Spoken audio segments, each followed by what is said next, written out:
guys, welcome to part 2 of being raised by narcissistic parents. So last week we spoke about what a narcissist actually is, and I briefly explained how narcissistic parents go about raising their children and the effects that this has on said children. So, and then if you want to know more about that, just go back to that video. And this week I said I'd speak more about my own experience and how I sort of, got through a lot of the things and got to where we are now.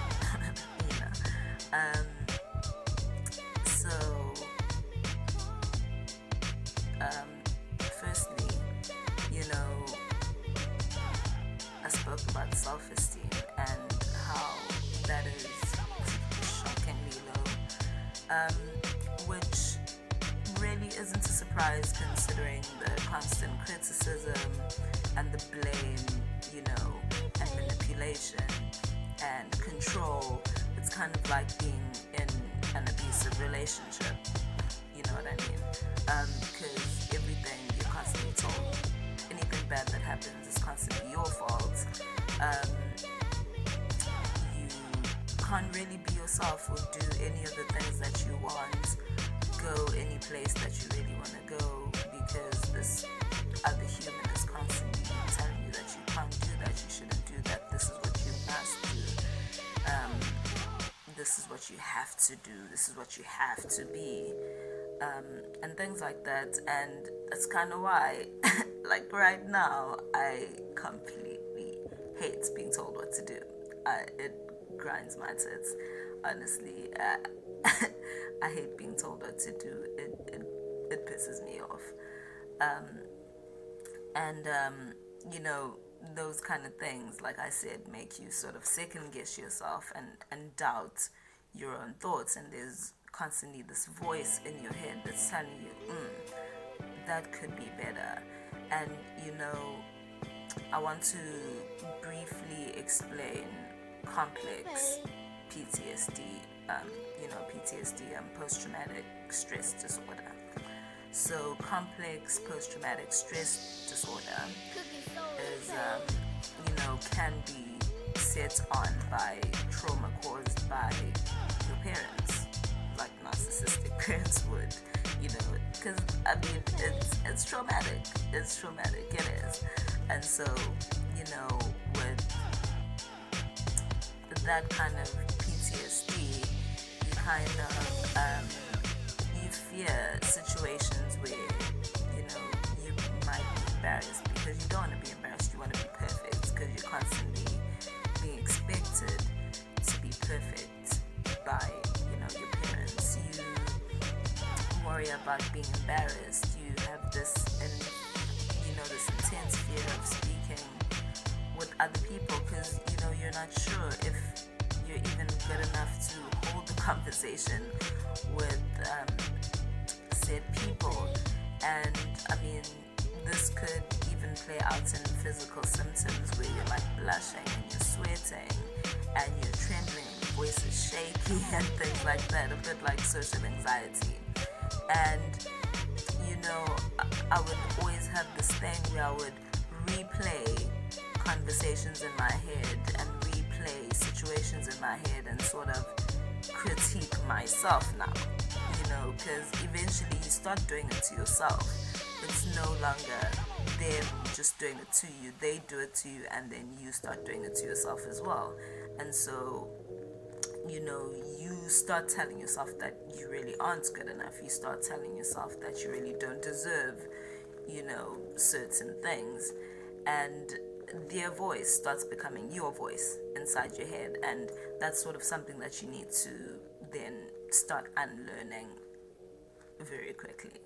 Because this leads to seeking external approval, seeking approval from others, finding value in what others think about you instead of having your own opinion about yourself and, forming your own sort of standard of who you want yourself to be and who you expect yourself to be. You find more value in pleasing others and meeting others' expectations, like I said last time, and instead of, pleasing yourself or making yourself happy and, setting boundaries. You're not comfortable with boundaries because, you're overly polite. You don't want to offend other people. You don't want to be rejected by other people. You don't want people to think that you're, someone who's difficult or negative or, any number of things. And, this causes a very deep inner turmoil. It causes, you to be very unhappy and just be going through the motions, living a life that's inauthentic. And so eventually I was like, well, enough is enough. I'm quite tired of this bullshit.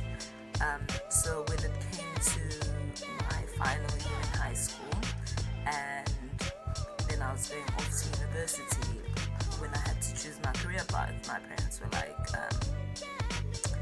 this is what you should be doing. These are the kind of careers that, you should be looking at, etc., etc. And I just had this moment where I was like, no. And they were like, what? Because, obviously that's something that they're not used to. They just want me to be a yes man. And at that point, I was just like, no, fuck no. I'm not going to do that. I'm not going to do all those things. Those things can be my second, third, fourth options, but my first option is psychology. And they were like, no, it will not. We're paying. This is what you're going to do. And I was like, I'm the one that's going to be studying. This is going to be my fucking career, and I'm going to have to live with it for the rest of my fucking life. So I think I will do psychology. And it was really, it was difficult putting my foot down and being like, I'm just not budging. This is just what I'm going to do. And the threats at that point had no effect on me. When you've had them for so many years, it just got to a point where I was just like tired, and I was like, you know what, I need to make a decision here of how the rest of my life is going to be, and I refuse to be controlled for the rest of my life and be dictated to for the rest of my life. So I'm going to go ahead and choose what I want to do, what I feel is best for me. And at that point, because of, the way that I've been brought up and, the depression and the anxiety and the complex PTSD and things like that, because of all these things, I would attract people that are sort of going through similar situations or feeling, similar feelings about their lives, feeling out of control, feeling like their lives are being controlled by other people, feeling like they have to meet certain expectations, they have to put on a mask and not be who they truly are, and who they truly are is not good enough. And, I would speak to these people, speak through all these different situations that they had. And that's when I started discovering, that I really do love to talk to people, and I love to hear about what they're going through and, help them through it. And so that's kind of how I came to psychology, and I was like, fuck man, I really understand these things because I've gone through them, and I seem to have a way of getting people through these situations, even if I myself, I'm not out the situation, but I seem to have a way, around these things to help other people. So psychology seems like, the career path that I really want to go for. And so I put my foot down, and for a while they were quite unhappy with me, and there was the threat of not even paying for my studies if I went on with this decision. But I went for it anyway, and it was things like, you're not gonna make any money, what do you even know about psychology, this, that, and the other thing. And at that point I was just like, don't care. I'm doing what I want to do. And just after that, it became easier to start to say no to a lot of things. And for them, I was being disrespectful, I was being ungrateful, I was being the worst child any parent has ever had, and all these things that they would say. And I mean, I even remember having an aunt of mine come pick me up and like to have a talk with me, and she was like, why are you being so difficult? Why are you giving your parents such a hard time? And I was like, excuse me? How am I giving them a hard time? If you can explain to me and actually give me proper details and evidence about what you're saying, maybe I can understand, and maybe I can try to change my ways.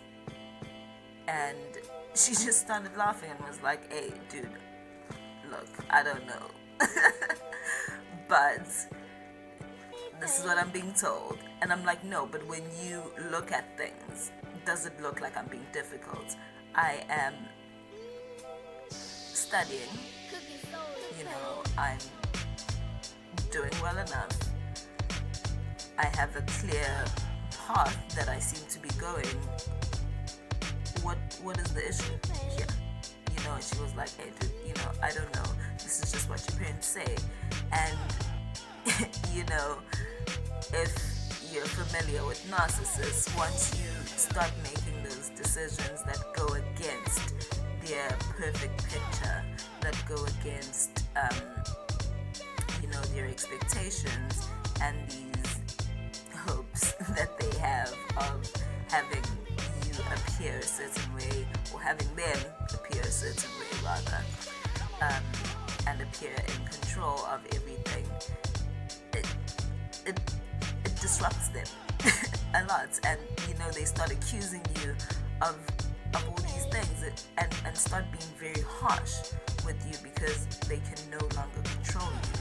And they're starting to feel like they are losing control. And as the years went, my parents felt like they were losing more and more control, because like I said, after that first no, it started becoming easier to say more no's and make more decisions that I felt were authentic and were true to who I truly was, as opposed to trying to be who they expected. And the more no's I said, buddy, the happier I started to become. And obviously it was always just an obstacle. Every time I said a no, I expected there to rain fucking hell. Because like I said, it's not easy for someone who is very controlling to lose control. It's not easy for them to allow you to be yourself, because it means having to take a step back. It means having to not have their expectations fulfilled. But I was done trying to please them, because I realized that I never will. Because they were never going to be happy about anything. Everything was constantly criticized, so what was the point? Might as well just do what I want to do, and might as well just make myself happy. And I mean, it's obviously easier to say that now in hindsight, but I mean at the time it took so much out of me to be able to say those no's. But the fear that was there, that was present at that time when I, internally decided, okay, this is gonna be a no. And sometimes I wouldn't even say no. I'd just be like, oh, okay, that's what you expect, sure. And in my mind, I would tell myself, sure, that's what you expect, and that's what you think I'm gonna do, but that's definitely not what I'm gonna do. You're just gonna find out about that later. You know what I mean? So I had to, be that person. And like I said, this has an effect on different spheres in your life. So with friendships, I never really would become close to people because I just always felt like, obviously from learned behavior and learned patterns, I just felt like people always wanted to take advantage. You kind of have this idea that, oh, the world is out to get me, I can't trust anybody. You have serious trust issues, because I would never really want to be that close to anybody, because I would feel like, what's the point, so I would distance myself. And I obviously in relationships seem to attract narcissists. Surprise, surprise. And I would find myself in these relationships where I was constantly having to fight for people's affection, people's approval, and just feeling like I'm not good enough. And obviously when you do get rejected, then it's like these self-fulfilling prophecies all the time. You self-sabotage. You literally self-sabotage. Even when you sort of do get on the right path, you will do something that will sort of fulfill these ideas that have been instilled in your head and in your mind about who you are, about you not being good enough, about you not being skilled enough, about you not being beautiful enough, about you not being whatever enough.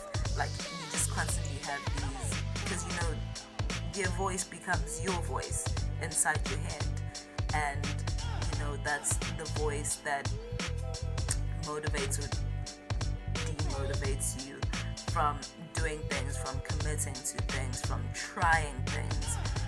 And you sort of close yourself up in this box as well, and it really becomes hard to really enjoy anything, be fulfilled by anything. It truly becomes quite tiring. And so eventually you just have to come to a place where you make the decision: do I want to be happy, or do I want to constantly be fighting for this approval, this expectation that I'm never really truly going to reach? Or am I going to be true to myself and start doing things that I want to do, start doing things that make me happy? And obviously it's easier said than done, and there's a level of anxiety that comes with even just thinking about making decisions like that. But you just have to soldier on and be like, fuck it, I want to be happy, so I'm going to start saying no. And that's one of the things, is having that courage to say no to certain things that you feel are not bringing you closer to, who you want to be, not bringing you closer to the life that you want to live. Because, with my career path, I was threatened that if I don't choose ABC careers, I won't even get to set foot in a university. And I had to be like, well, it's either I chill the fuck out or I do something. You make that decision. And obviously because they feared looking a certain way, they're gonna be like, okay, fine, whatever, do whatever you must, just go to fucking school. And it then other things started to come with that. And even in relationships, I started to now not look for the things that make me feel like I have to try hard to step away from who I am, or because this person is gonna make me look a certain way, this person is gonna, or I need this person's approval. It started being more about my own approval. It started being about my own happiness. And when you're younger and society is the way that it is, people would be like, oh, you're difficult, you're this, you're that. Yes, bitch, I'm difficult. I'm difficult because I ask questions. I'm difficult because I have standards. I'm difficult because, I set boundaries. And I will not allow you to treat me any way other than, the way that I deserve. And obviously when you're setting those boundaries with people who are narcissistic, they try to make you feel like you're the crazy one. They try to make you feel like you're being extra, and you're demanding, and it's like, no, what's happening here is that you're mad that I'm making decisions that have nothing to do with you.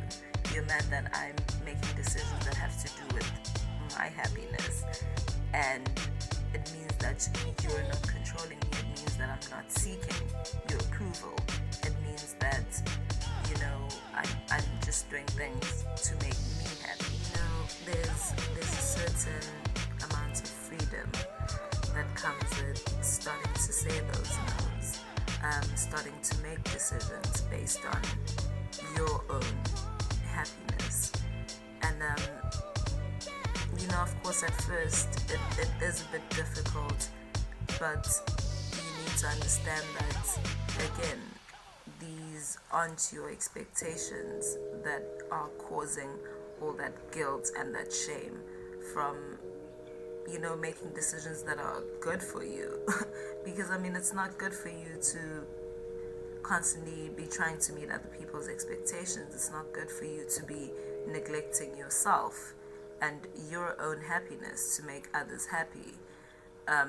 You might think that that's where your value lies, because we tend to attach value in doing things for other people in a very different way, not in just a way of being a good person and doing things for other people when you can, but it's very different setting yourself on fire to set to keep others warm. It's very different from actually helping other people. So you need to learn to differentiate between those two things. And like I said, in relationships, you need to continue to uphold those boundaries and not fear rejection, not fear being yourself, not fear having expectations, just fearing being called difficult or too needy or too sensitive or too whatever. Anybody that thinks you're too whatever the fuck, that person's gotta go, because they clearly do not respect your needs. They don't respect your feelings. And step away from feeling the need to explain yourself a lot. Like, when you do say no, don't feel the need to explain yourself. When you do make a certain decision that somebody else doesn't understand, you don't need to explain. It's your decision, it's your life, it's your happiness. You know why you made that decision. You just need to make sure that it is indeed based on, your wants and needs, as opposed to external wants and needs. And once you start making decisions that way, you will start to see a difference in the way that you feel and the kinds of decisions that you're making. And for now, I'm just gonna cut it off over there. Please do leave comments about what you want me to speak about next. I am still going to carry on this topic and go more into depth in relationship experiences, friendship experiences, because unfortunately you do attract more narcissists in your life, because that is the kind of person that you are used to. You are used to love being communicated a certain way, and so you tend to bring those people close to you. You tend to accept certain kinds of behaviors, and which tends to be detrimental to your happiness, your freedom, and being authentic and true to yourself and living in your truth, really. And that leads to not being happy, and we want to be fucking happy. So in the next video, we're going to be talking about and getting into how and what we can actually do in the different spheres of our life, so we don't fall victim to these behaviors time and time again, and live that life that we're unhappy with, unfulfilled with, and constantly working towards other people's expectations of us, as opposed to our own expectations that lead to our own happiness, our own fulfillment, because that's what we want. That is the goal, that is the aim, to live that life that is fulfilling and makes us happy, and just being free and living, being who we are authentically. So that's what we're gonna get into in the next video. I'm now taking a morning walk, and check you next time, children.